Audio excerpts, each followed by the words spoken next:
Com ha de ser el calçat per adaptar-se a l'edat dels infants?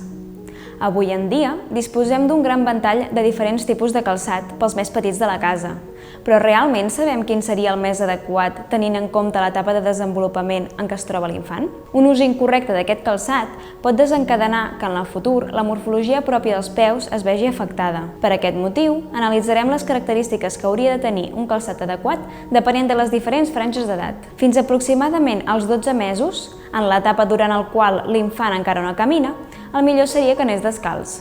D'aquesta manera, experimentarà sensacions a través dels peus que li aportaran beneficis a nivell osteomuscular, causant un millor desenvolupament de les articulacions, així com un augment de la força muscular de les cames i els peus i, de la mateixa manera, una major adaptació propioceptiva. Sí que s'haurien de protegir del fred, utilitzant, per exemple, mitjons de llana o poucs. Dels 12 mesos fins als 4 anys ja es podria utilitzar un calçat per protegir els peus a l'hora de caminar.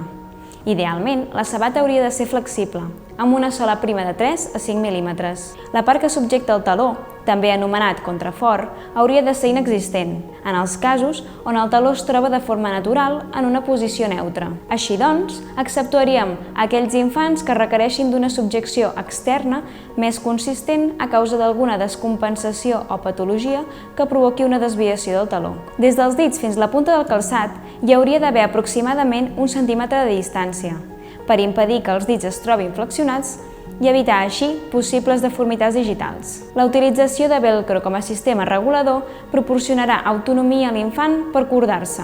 Dels 4 als 7 anys, el contrafort ja ha de ser lleugerament més subjecte i consistent. La sola hauria de ser d'entre 8 i 10 mil·límetres sense diferència de gruix entre el taló i la zona dels dits, i no hauria de proporcionar un excés d'esmorteïment per una millor estabilitat en la marxa.